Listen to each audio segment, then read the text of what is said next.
ओम शांति। ओम शांति। आज 22 मई 2026 दिन शुक्रवार की साकार मुरली। आइए अब सुनते हैं मीठे मीठे बाप दादा के मधुर महावाक्यों को। मीठे बच्चे, चैरिटी बिगिन्स एट होम अर्थात जो देवी देवता धर्म के हैं, शिव के व देवताओं के पुजारी हैं, उन्हें पहले पहले ज्ञान दो। प्रश्न, बाप का कौन सा कर्तव्य कोई भी मनुष्य नहीं कर सकते हैं और क्यों? उत्तर, सारे विश्व में शांति स्थापन करने का कर्तव्य एक बाप का है। मनुष्य विश्व में शांति स्थापन नहीं कर सकते क्योंकि सब विकारी हैं। शांति की स्थापना तब हो जब बाप को जाने और पवित्र बने। बाप को न जानने के कारण निधन के बन गए हैं। गीत, मरना तेरी गली में, जीना तेरी गली में। ओम शांति। ओम शांति का अर्थ भी घड़ी घड़ी बताना पड़े, क्योंकि ओम शांति का अर्थ कोई भी नहीं जानते। जैसे घड़ी घड़ी बोलना पड़ता है मन मना भव, अर्थात बेहद के बाप को याद करो। ओम का अर्थ कह देते हैं ओम माना भगवान। बाप कहते हैं ओम अर्थात मैं आत्मा, यह है मेरा शरीर। परम पिता परमात्मा भी कहते हैं ओम, मैं भी आत्मा हूँ, परम धाम में रहने वाला हूँ। तुम आत्माएं जन्म मरण के फेरे में आती हो, मैं नहीं आता हूँ। हाँ, मैं साकार में आता हूँ। जरूर तुम बच्चों को सृष्टि के आदि मध्य अंत का सार समझाने, कोई और यह समझा न सके। अगर निश्चय नहीं तो सारी दुनिया में भटकना चाहिए, ढूंढना चाहिए और कोई है जो अपना और सृष्टि के आदि मध्य अंत का नॉलेज देते हैं। परम पिता परमात्मा के बिगर सृष्टि चक्र के आदि मध्य अंत का राज कोई बता न सके, कोई राजयोग सिखा न सके, पतितों को पावन बना नहीं सकते। पहले पहले जो भी देवी देवता के पुजारी हैं, उन्हों पर पुरुषार्थ करो समझाने का। आदि सनातन देवी देवता धर्म वालों ने ही पूरे 84 जन्म लिए हैं, वही अच्छी रीति समझ सकेंगे। बाद में आने वाले 84 जन्म ले ना सके। यह सुनेंगे भी वह जो देवताओं के पुजारी होंगे और जो गीता पढ़ने वाले होंगे। गीता में सिर्फ यह भूल की है कि भगवान के बदले श्री कृष्ण का नाम डाल दिया है। तो गीता पढ़ने वालों को समझाना चाहिए, पूछना चाहिए, परम पिता परमात्मा शिव से आपका क्या संबंध है? उनको भगवान कहेंगे। श्री कृष्ण तो दैवी गुण वाले हैं, उनको दैवी राजधानी थी, उसमें सब दैवी गुण वाले थे। अब वही पूज्य से पुजारी बन गए हैं। तो कोशिश कर पहले पहले आदि सनातन देवी देवता धर्म वालों को उठाना चाहिए। Charity begins at home. जो शिव के पुजारी हों उनको भी समझाना पड़े। शिव आता जरूर है, तब तो उनकी जयंती मनाते हैं। वह परम पिता परमात्मा है, जरूर आकर राजयोग सिखाते होंगे और कोई मनुष्य मात्र सिखा न सके। श्री कृष्ण को व ब्रह्मा को भगवान नहीं कहा जा सकता, जबकि सर्व का सदगति दाता बाप एक ही है। वह ज्ञान का सागर होने के कारण सबका शिक्षक भी है। सृष्टि के आदि मध्य अंत की हिस्ट्री ज्योग्राफी दूसरा कोई जानते नहीं। बाप कहते हैं मुझे ज्ञान का सागर, चैतन्य बीज रूप भी कहते हैं। ये जो उल्टा झाड़ है, उनके आदि मध्य अंत का ज्ञान उस बीज के पास ही होगा। इसलिए मुझे ज्ञान का सागर एलमाइटी अथॉरिटी कहते हैं। अथॉरिटी क्या है? सभी वेदों, शास्त्रों, ग्रंथों आदि सबको जानते हैं। तुम बच्चों को समझा रहे हैं। वह शास्त्र सुनाने वाले कहते हैं कल्प की आयु लाखों वर्ष है, परंतु वह तो हो नहीं सकता। यह वैरायटी धर्मों का मनुष्य सृष्टि रूपी झाड़ है। उनकी आयु भागवत में लंबी चौड़ी लिख दी है। अब भागवत कोई धर्म शास्त्र तो नहीं है, गीता धर्म शास्त्र है, उनसे देवी देवता धर्म स्थापन हुआ। बाकी भागवत, महाभारत आदि उनसे कोई धर्म नहीं स्थापन होता। वो तो श्री कृष्ण की हिस्ट्री लिखी है। बाप समझाते हैं बच्चे, तुम देवी देवता धर्म वालों को समझाओ कि तुमने 84 जन्म लिए हैं।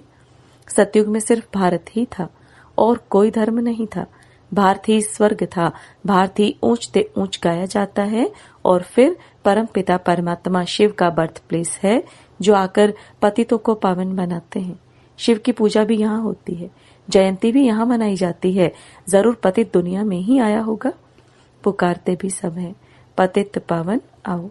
भारत पावन था, फिर 84 जन्मों का चक्र लगाया है। जो पावन स्वर्गवासी थे, अब वह नरकवासी पतित बने हैं। पावन बनाया शिव बाबा ने, पतित बनाया रावण ने। इस समय है ही रावण का राज्य। हर नर नारी में 5 विकार हैं। सतयुग में विकार थे ही नहीं, निर्विकारी थे। अब पतित हैं तब तो बुलाते हैं, आओ आकर हमको फिर से पावन बनाओ। सतयुग में हम सो पावन थे, 21 जन्म राम राज्य में थे। अब तो है रावण राज्य, सब विकारी हैं।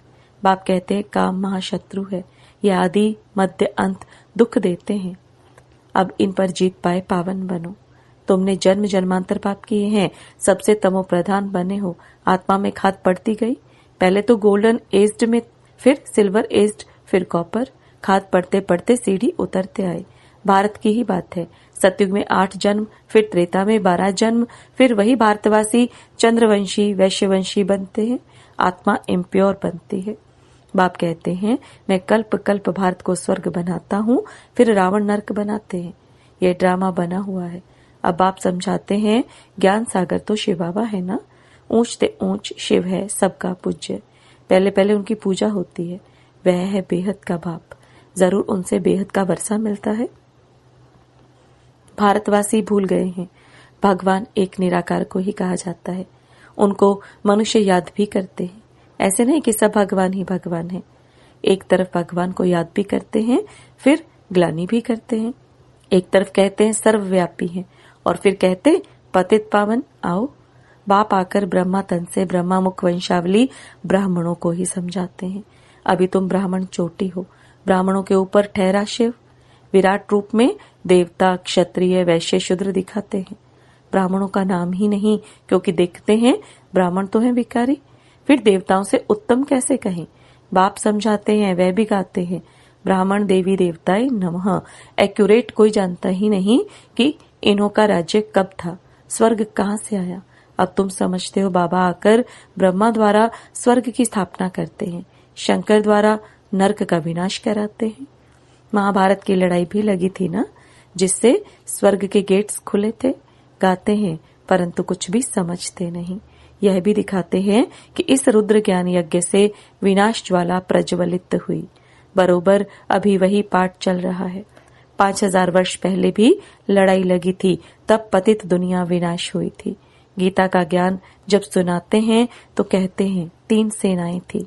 यूरोपवासी यादव सेना जिन्होंने साइंस से मूसल इन्वेंट किए। गीता के पूरे 5000 वर्ष हुए। बाप समझाते हैं ये 3 सेनाएं अभी भी हैं। गाया हुआ है विनाश काले विपरीत बुद्धि, अर्थात परम पिता परमात्मा से विपरीत बुद्धि है। जानते नहीं है सिवाय तुम्हारे कोई की प्रीत नहीं है। सबकी विनाश काले विपरीत बुद्धि है, बाकी तुम पांडवों की है प्रीत बुद्धि। तुम शिव बाबा को ही याद करते हो, जानते हो शिव बाबा हमको 21 जन्मों का वर्षा देने आए हैं। तुम्हारी प्रीत बुद्धि है शिव बाबा के साथ, बाकी तो कोई बाप को जानते ही नहीं। तो 3 सेनाएं हुई ना, तुम हो पांडव सेना। विनाश काल तो है ही, तुम जानते हो मौत सामने खड़ा है। शिव बाबा कहते हैं तुम पवित्र बनेंगे तो नई दुनिया का मालिक बनेंगे। सतयुग में एक ही देवी देवता धर्म था और कोई धर्म नहीं था। अभी और सब धर्म है, बाकी आदि सनातन देवी देवता धर्म है नहीं। अपने को देवी देवता समझते ही नहीं है, कहते हैं हम तो पतित हैं। देवताओं के आगे महिमा गाते हैं, तुम सर्वगुण संपन्न 16 कला संपूर्ण हो। अपने को कहते हैं हम विकारी हैं, मैं निर्गुण हारे में कोई गुण नहीं। बाप को याद करते हैं, तुमको भी एक बाप को याद करना है। बाप को याद करने बिगर पावन नहीं बनेंगे तो ऊंच पद नहीं पाएंगे। अपवित्र दुनिया का जब विनाश हो तभी दुनिया में शांति हो। मनुष्य कोशिश करते हैं भारत में और दुनिया में शांति हो, परंतु वह तो एक बाप का ही काम है। मनुष्य तो है ही विकारी, वह शांति कैसे स्थापन कर सकते हैं। घर घर में ही झगड़ा है। बाप को न जानने के कारण बिल्कुल ही निधन के बन पड़े हैं। सतयुग में बिल्कुल ही पवित्रता सुख शांति थी। अभी फिर बाप वह पवित्रता सुख शांति स्थापन कर रहे हैं और कोई कर न सके। भारतवासी अब नरकवासी हैं। स्वर्ग में जब थे तो पुनर्जन्म भी स्वर्ग में लेते थे। अब पतित है इसलिए पतित पावन बाप को याद करते हैं। अभी तो बच्चे जानते हैं पारलौकिक बाप को याद करने से ही विकर्म विनाश होंगे। लौकिक बाप से तो हद का वर्षा मिलता है, पारलौकिक बेहद के बाप से बेहद का वर्षा मिलता है। यह समझने की बातें हैं, यह कोई सत्संग में नहीं है। वह है भक्ति मार्ग, यह है ज्ञान मार्ग। तुमको खुशी होती है बाबा हमको स्वर्गवासी बनाते हैं, जो कल्प पहले स्वर्गवासी बने हैं वही अब बनेंगे। ब्राह्मण बनने बिगर देवता कभी बन नहीं सकेंगे। यह समझने की बातें हैं ना। अभी तो भारत में कोई कला नहीं रही है, किसी को भी पता नहीं पड़ता है। कुंभकर्ण की नींद में सोए पड़े हैं। तुमको बाप ने अभी जगाया है।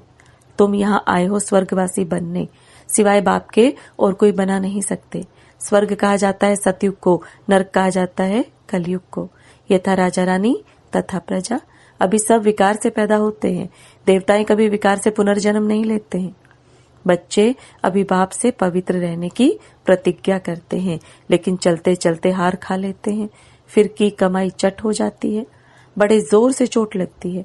आश्चर्यवत सुनंती कथंती, फिर भागंती हो जाते हैं। बल साक्षात्कार भी करते हैं, परंतु साक्षात्कार में माया का प्रवेश बहुत होता है। जैसे रेडियो में एक दो की बात सुन नहीं सके, इसलिए बीच में गड़बड़ कर देते हैं, यह भी ऐसे है। योग में माया विघ्न डालती है। मेहनत सारी योग में ही है। भारत का प्राचीन योग गाया हुआ है। अच्छा, मीठे मीठे सिकिलदे बच्चों प्रति माता पिता बाप दादा का याद प्यार और गुड मॉर्निंग। रूहानी बाप की रूहानी बच्चों को नमस्ते। रूहानी बच्चों की रूहानी बाप दादा को याद प्यार गुड मॉर्निंग और नमस्ते। धारणा के लिए मुख्य सार, एक बाप से सच्ची प्रीत रख, सच्चा सच्चा पांडव बनना है। मौत सामने खड़ा है, इसलिए पवित्र बन पवित्र दुनिया का मालिक बनना है। काम महाशत्रु है जो आदि मध्य अंत दुख देता है, उस पर जीत प्राप्त कर पावन बनना है। याद से विकारों की खाद निकाल आत्मा को गोल्डन एज्ड बनाना है। वरदान, मर जीवे जन्म की स्मृति द्वारा कर्म बंधन को संबंध में परिवर्तन करने वाले परोपकारी भव। मर जीवे जन्म की स्मृति द्वारा कर्म बंधन को संबंध में परिवर्तन करने वाले परोपकारी भव। अब बाप दादा के वरदान को विस्तार में समझो। लौकिक कर्म बंधन का संबंध अब मरजीवे जन्म के कारण श्रीमत के आधार पर सेवा के संबंध का आधार है। कर्म बंधन नहीं, सेवा का संबंध है। सेवा के संबंध में वैरायटी प्रकार की आत्माओं का ज्ञान धारण कर चलेंगे तो बंधन में तंग नहीं होंगे। लेकिन अति पापात्मा अपकारी आत्मा से भी नफरत व घृणा के बजाय रहम दिल बन तरस की भावना रखते हुए सेवा का संबंध समझकर सेवा करेंगे तो नामी ग्रामी विश्व कल्याणी व परोपकारी गाए जाएंगे। स्लोगन, समय व परिस्थिति प्रमाण वैराग्य आया तो यह भी अल्पकाल का वैराग्य है। सदा काल के वैरागी बनो। समय व परिस्थिति प्रमाण वैराग्य आया तो यह भी अल्पकाल का वैराग्य है। सदा काल के वैरागी बनो। ये अव्यक्त इशारे, सदा अचल अडोल एक रस स्थिति का अनुभव करो। किसी भी प्रकार का विघ्न व समस्या अथवा माया का वार नहीं है, लेकिन खेल के समान अनुभव हो तो खेल समझने से खुशी खुशी पार कर लेंगे और अवस्था एक रस रहेगी। लेकिन अगर इसे वार समझेंगे तो घबराएंगे भी और हलचल में भी आ जाएंगे। माया का काम है आना और आपका काम है विजयी बनना। ओम शांति।